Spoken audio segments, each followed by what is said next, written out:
Val Kilmer as Jim Morrison.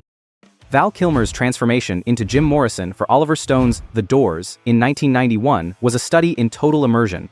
Before being cast, Kilmer already bore a physical resemblance to Morrison, but the resemblance alone wasn't enough. To become the enigmatic frontman of The Doors, Kilmer committed to a full-scale transformation that included mastering Morrison's speech, mannerisms, psychology, and, most impressively, his singing voice. The way he moved was the way I moved at all times. Kilmer spent nearly a year studying Morrison. He consumed everything available: concert footage, studio outtakes, poetry, interviews, and bootleg recordings. He broke down Morrison's onstage and offstage personalities. Morrison wasn't just a rock star, he was a poet, philosopher, obsessed with mortality, chaos, and liberation. Kilmer worked closely with vocal coaches to match the cadence and inflection of Morrison's baritone voice. The transformation wasn't limited to speaking. Kilmer actually sang all of Morrison's vocals for the film. The production used Kilmer's voice for nearly half of the musical performances in the film, interwoven with actual Doors recordings to create a seamless effect. In blind tests, even surviving Doors members couldn't tell the difference between Kilmer and Morrison. In addition to vocal training, Kilmer physically reshaped himself. He dropped weight to match Morrison's lanky frame and mimicked his posture and stage presence. Morrison's movement was unpredictable and provocative, sometimes staggering, sometimes standing dead still, then bursting with primal energy. Kilmer captured this physicality through hours of choreographed rehearsals and concert reenactments. He watched footage of Morrison's iconic performances repeatedly, then recreated them gesture by gesture. This was not just an impression, it was a reenactment grounded in obsessive detail. His dedication extended to the emotional and psychological aspects of the role. Kilmer spent long periods isolating himself and wrote pages of Morrison-style poetry to internalize his mindset. Oliver Stone reportedly encouraged Kilmer to remain in character even between takes, and Kilmer complied. His co-stars described the experience as surreal, talking to Jim rather than Val. The immersion was so complete that it began to blur Kilmer's sense of identity, prompting him to later reflect on the psychological toll it took. He admitted it became difficult to shake off the persona, even after filming ended. The production itself placed heavy demands on Kilmer. The live performances were filmed using real concert setups with large audiences and practical effects. Kilmer had to sing live while replicating Morrison's chaotic performance energy. In several scenes, he performed shirtless under hot stage lights, drenched in sweat, and surrounded by thrashing fans, conditions that mirrored Morrison's own on-stage intensity. Kilmer's vocal cords were pushed to the limit, requiring constant care and vocal rest between shoots. Val Kilmer's work in The Doors remains one of the most underappreciated transformations in music biopic history. He didn't just portray Jim Morrison, he resurrected him. His performance received critical acclaim, with many citing his vocals and stage presence as indistinguishable from the real thing. It stands as a blueprint for what it means to fully embody a musical icon on screen. Rami Malek as Freddie Mercury. Rami Malek's transformation into Freddie Mercury for Bohemian Rhapsody required an extraordinary blend of physical discipline, vocal mimicry, and psychological immersion. Malek faced a daunting task, portraying one of the most singular and flamboyant figures in rock history. Every aspect of Mercury's presence, from his stage charisma to his private insecurities, had to be captured with accuracy and depth. The foundation of Malek's preparation was movement. Mercury's physicality on stage was explosive yet precise. His posture, strut, and microphone theatrics were uniquely his. To replicate this, Malek worked with choreographer and movement coach Polly Bennett for months. They dissected Mercury's gestures using concert footage, isolating every twitch of the wrist and flick of the microphone. Malek also wore prosthetic teeth during rehearsals from the very beginning, forcing him to adjust his speech patterns and jaw movement, just as Mercury had. I do wear a mouth thing in the, Teeth, but you have fake teeth. I have fake teeth. Mercury was famously self-conscious about his overbite, which Malek had to physically feel to understand the insecurity that shaped his behavior. Voice work played a critical role in the transformation. Malek did not sing all the vocals himself, but he still underwent intensive vocal coaching to capture Mercury's speech, cadence, phrasing, and accent.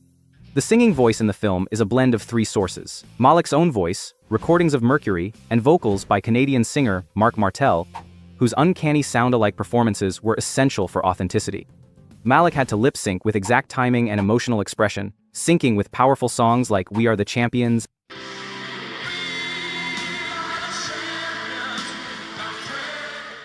Somebody to Love, as if performing live. The production meticulously recreated Queen's iconic 1985 Live Aid performance, which was shot in full from start to finish as a rehearsal and filming reference. Malek studied every second of the original performance, practicing until he could match Mercury's body language and emotional cues, down to the movement of a single finger, or the exact pivot of a foot. The set was rebuilt to scale, and Malek had to command a stadium crowd with the same presence as Mercury, a feat that required both physical stamina and emotional resonance. Malek also immersed himself in Mercury's life off-stage. He read biographies, watched interviews, and studied the singer's private moments to understand his vulnerabilities and inner contradictions. Mercury was confident and flamboyant in performance but guarded in private life. Malek had to reflect both sides, the commanding performer and the conflicted man behind the glamour. He worked hard to portray Mercury's evolving identity, and from early shyness to commanding fame, from personal freedom to health struggles, with nuance and respect. Filming was further complicated by behind-the-scenes turmoil.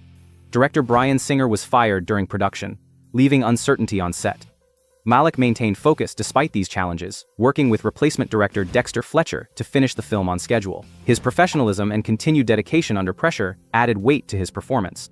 Rami Malek's portrayal of Freddie Mercury earned him an Academy Award for Best Actor. His physical transformation, vocal precision, and emotional sincerity brought Mercury back to life on screen, delivering a performance that transcended imitation and honored the legacy of a music legend. Sorry for stopping your video, but you really should subscribe. Jamie Foxx as Ray Charles. Jamie Foxx's portrayal of Ray Charles in 2004's Ray required not only emotional depth but also a physically demanding and musically intricate transformation. Foxx, a classically trained pianist and former stand-up comedian, already had a strong musical background, but becoming Ray Charles meant stepping into the body, mind, and soul of one of the most revolutionary musicians of the 20th century. The transformation began with the physical. Foxx agreed to wear prosthetic eyelids, glued shut for up to 14 hours a day during filming to mimic Ray Charles's blindness. This decision was not symbolic, it was central to the realism of the performance. By removing his ability to see, Foxx forced himself to move, react, and exist on set exactly as Charles would. He had to memorize not only his lines but the geography of the sets, rehearsing how many steps it took from a chair to a piano or from one end of a room to another. The disorientation was real, and it gave the performance an edge of vulnerability and authenticity that could not have been faked. Foxx also had to learn Charles's signature style of movement and head gestures. Charles swayed with his shoulders and used abrupt, jerking nods when playing the piano or speaking. These habits were involuntary muscle memories shaped by decades of navigating blindness and living through the rhythm of music. Foxx mimicked these movements with precision, down to the way Charles tilted his head when speaking or shifted his weight when performing. Musically, Foxx was uniquely equipped for the role. He had attended United States International University on a classical piano scholarship. Make it look like you're playing and so on. And he looked at me and said, well, you don't have to do that. I play the piano. I went to college for classical piano scholarship. And already had experience playing jazz, gospel, and blues. Rather than relying on dubbed piano scenes, Foxx performed most of the film's musical segments himself, playing live during filming and mastering Charles's distinctive, rolling piano style. His ability to play allowed the camera to linger on his fingers and face without cutting away, a level of realism that added depth to every musical scene. Foxx also worked with a dialect coach to replicate Charles's southern drawl and rapid-fire delivery. Charles spoke with a mix of charm and defiance, and Foxx captured his intonation with meticulous effort. Really, this is very, very interesting. You know, I tell you, you're such a busy lady. You know? Also spent time with Ray Charles in person before filming began. The two musicians bonded over music, piano styles, and personal stories. Charles even gave Foxx his blessing for the role before passing away in June 2004, just months before the film's release. One of the greatest challenges Foxx faced was portraying Charles's descent into heroin addiction.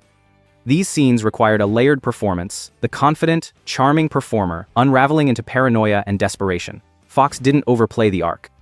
He let the addiction creep into Charles's posture, his tone, and his relationships, showing the slow disintegration of control.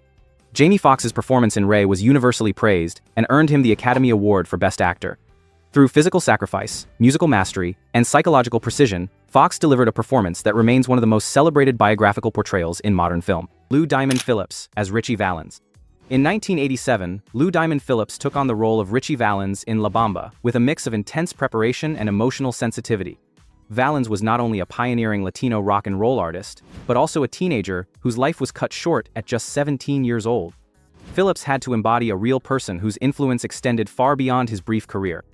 This meant the performance required both technical precision and a deep connection to Valens's cultural roots, musical evolution, and emotional journey. At the time of casting, Phillips was largely unknown, and he was not a trained singer, yet he faced the task of portraying a character whose career was rooted entirely in music. To bridge this gap, producers made a crucial choice. The vocals in the film were performed by Los Lobos, a band that studied Valens' original recordings in depth. Phillips lip-synced to these tracks on screen, but that didn't mean he was passive. He worked extensively with music consultants to study how Valens performed on stage, how he moved, held his guitar, interacted with bandmates, and captured audiences with his boyish energy and vocal power. Phillips underwent intense musical immersion. He learned to play guitar well enough to convincingly fake the complex chord changes and fingerwork Valens used in songs like Donna and La Bamba. Every movement had to match the playback perfectly, down to the strumming pattern and picking technique. Phillips also practiced stage performances for hours to replicate Valens' energetic presence. Even though he wasn't singing, his body language had to reflect the tension, confidence, and rhythm of live performance.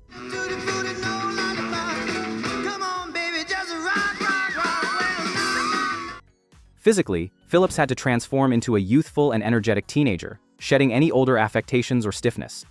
He worked with dialect coaches to adopt Valens' Mexican-American accent, and trained with choreographers to emulate his performance style, which was a mix of rock bravado and innocent exuberance.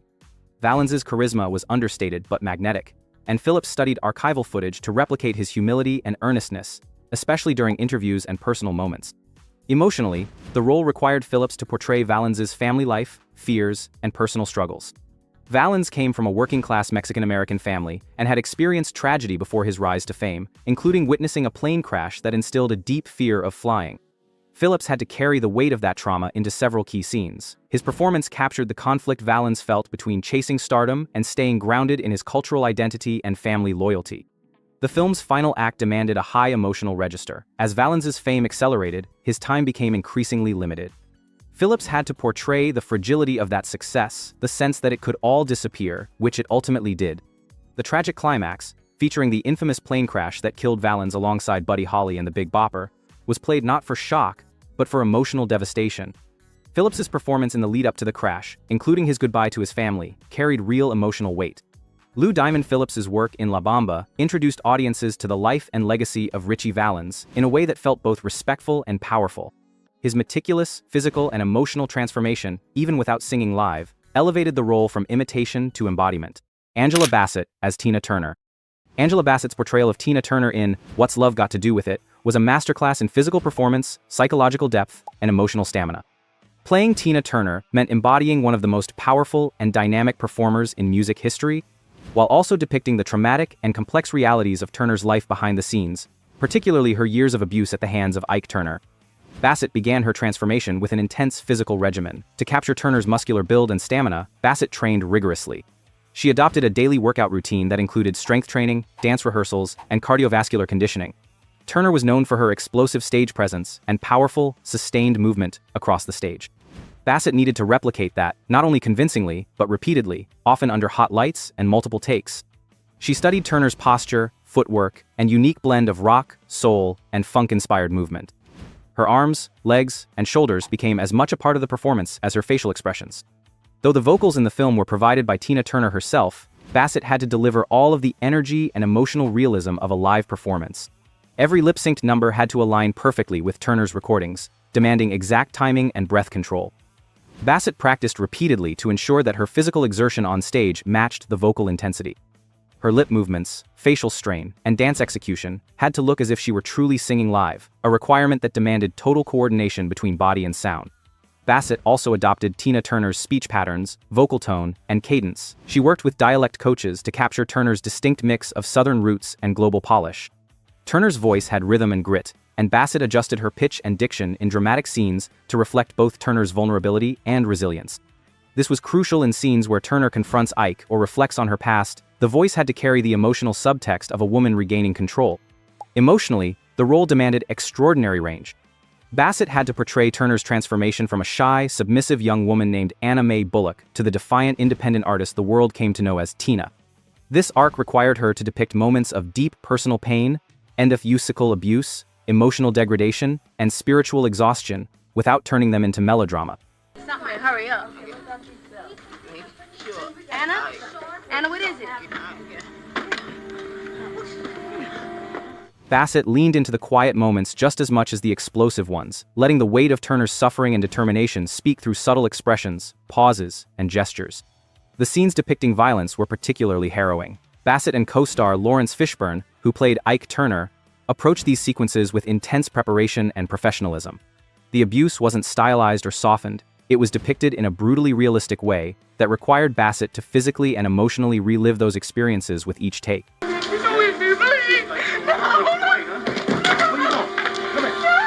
She later described the filming as emotionally taxing and physically demanding, but also essential to capturing the truth of Turner's story.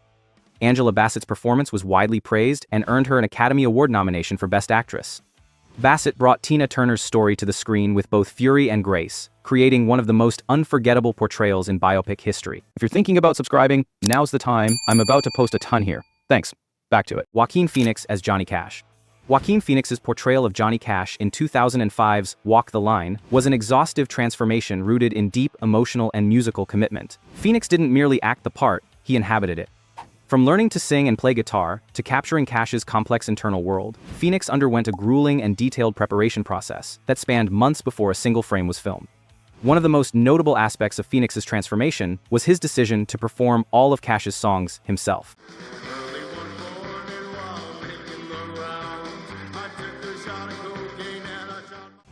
Unlike many music biopics that use dubbed vocals, Walk the Line featured Phoenix's own singing throughout. He had never sung professionally before, let alone in Cash's deep, booming baritone.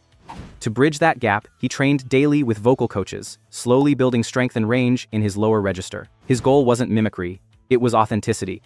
He aimed to capture the spirit and emotional weight behind the voice, rather than just imitate the sound. Phoenix practiced phrasing, intonation, and breathing to match the distinct rhythm of Cash's vocal delivery. Guitar was another challenge. Phoenix didn't just learn a few chords, he learned entire songs note for note. Johnny Cash had a signature boom, chicka-boom rhythm style that demanded precision and stamina.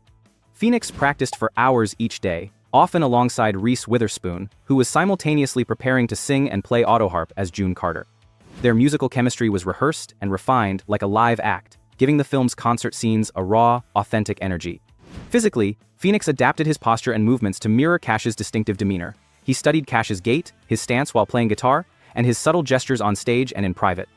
Cash often stood rigid with the guitar hanging low, rarely moving much but commanding attention through presence alone. Phoenix captured this restraint, infusing it with emotion in ways that conveyed both power and vulnerability. Beyond the stage, the role demanded a powerful psychological performance. Cash's life was marked by trauma, addiction, fame, and redemption. Phoenix explored the depths of Cash's dependency on amphetamines and barbiturates, portraying the erratic behavior and emotional volatility that came with substance abuse. These scenes required Phoenix to move between violent outbursts and moments of haunting introspection, revealing the psychological fractures behind the public persona. To understand the emotional terrain of Cash's life, Phoenix read biographies, watched archival interviews, and spoke with Cash's family. He internalized Cash's relationship with his brother Jack, whose death haunted him for life. This loss became a recurring emotional thread in the film, and Phoenix portrayed it with a quiet, persistent grief that shaped every major decision his character made. He also had to reflect the tumultuous but ultimately redemptive love story between Cash and June Carter, balancing scenes of chaotic dependency with moments of sincere tenderness. The performance took a toll. Phoenix later admitted that playing Cash was mentally and physically exhausting, pushing him to the edge of emotional burnout. But it also led to one of the most acclaimed performances of his career. His work was rewarded with an Academy Award nomination for Best Actor, and his transformation remains one of the gold standards for musical biopics. Taron Egerton as Elton John. Taron Egerton's performance as Elton John in Rocketman was a vibrant, challenging transformation that demanded vocal, emotional, and physical versatility.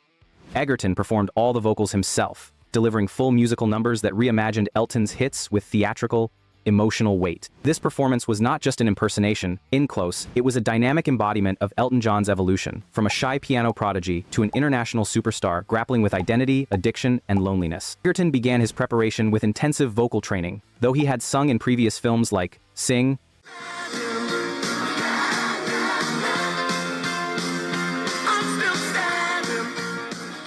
nothing prepared him for the range, complexity, and power required to take on Elton John's music. Working with vocal coaches, Egerton developed the ability to belt through iconic tracks like Your Song, Tiny Dancer, and Rocketman.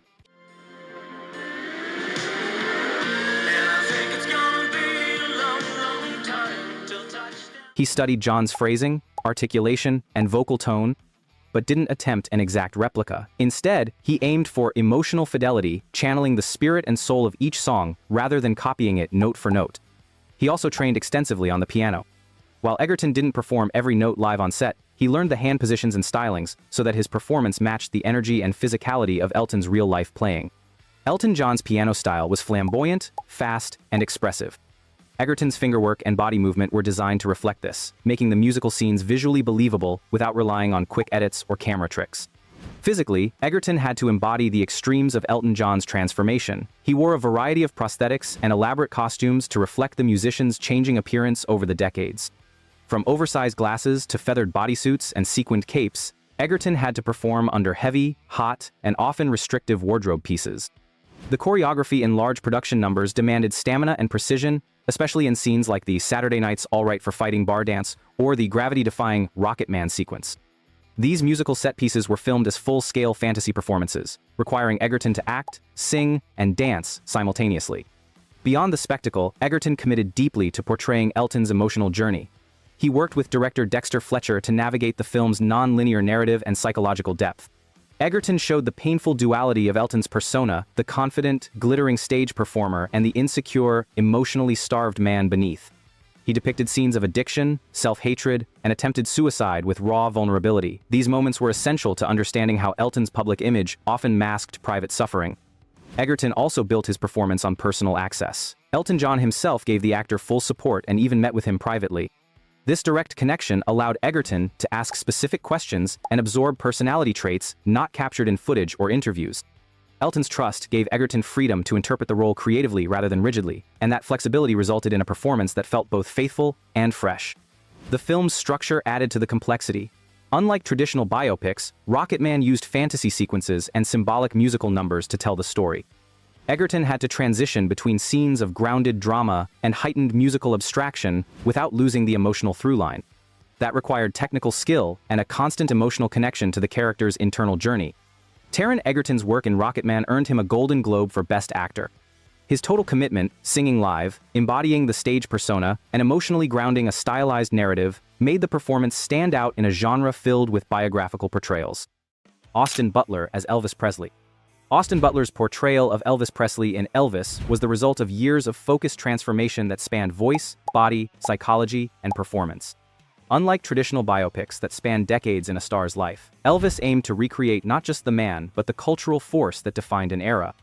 Butler was tasked with embodying a global icon, from his early rockabilly days through to his Las Vegas years, complete with the stylistic evolution, vocal changes, and emotional unraveling that marked Presley's life. From the outset, Butler immersed himself in Presley's world. He spent 2 years preparing for the role, dedicating nearly every waking hour to studying the singer. He worked closely with dialect coaches to adopt Presley's southern drawl, not just for dialogue but for breathing patterns, phrasing, and emotional cadence. Butler maintained the accent off-camera for nearly the entire shoot, and, even for some time after filming wrapped, a testament to how deeply the voice transformation embedded itself in his own speech. Vocally, Butler went beyond mimicry. For early career performances, especially 1950s and 1960s scenes, he provided all the vocals himself. All right, mama, that's all right for you. That's all right, mama. He trained to match the raw, unrefined sound of a young Elvis, capturing the energy and vibrato that made Presley's early performances so electrifying. For later years, the filmmakers blended Butler's voice with archival Elvis recordings to reflect the deeper, more operatic style Presley developed in the 1970s. Every performance was lip-synced with precision and layered with physical exertion to match Elvis's high-energy stage persona. Dance was equally critical. Presley's hip-shaking and full-body movement were revolutionary in their time, and Butler worked with choreographers to dissect the style frame by frame. He practiced daily to replicate Elvis's early stage jitter, the explosive leg movements, and his famous mic stand spins. These weren't stylized caricatures. Butler studied black and white footage, home recordings, and rare stage tapes to refine every shoulder twitch and knee bounce. The physical intensity was such that many of the musical sequences were filmed live with real musicians, forcing Butler to stay in character across lengthy, physically demanding takes. Butler also had to undergo major physical conditioning. His body had to match the lean, athletic frame of young Elvis, as well as the heavier build of his later years. He worked with movement coaches to change his posture across different stages of Presley's life, mimicking the evolving weight, energy level, and physical toll of addiction. By the end of the film, Butler's transformation was so complete that audiences often didn't realize which scenes used real Elvis footage and which featured Butler. Emotionally, Butler navigated Presley's inner life, his isolation, his devotion to his mother, his conflict with fame, and his dependence on controlling manager Colonel Tom Parker. These psychological threads were interwoven into every scene, often without dialogue. Butler's eyes, facial expressions, and body tension told the story of a man torn between superstardom and personal imprisonment. He showed how Presley's charisma came with a cost, especially in scenes that explored the singer's frustration with creative limitations and the grueling schedule imposed on him. Director Baz Luhrmann's stylized approach added another layer of challenge. Butler had to maintain character through musical set pieces, surreal interludes, and rapid shifts in timeline and tone. The film's heightened pace demanded consistency and precision, even during non-linear storytelling and heavy visual abstraction. Austin Butler's performance was widely celebrated, earning him an Academy Award nomination and a Golden Globe win. His all-consuming transformation, from voice and movement to emotional depth, redefined what it means to portray a music icon. If you enjoyed this, go ahead and subscribe. I've got a lot more content coming. Thanks for watching.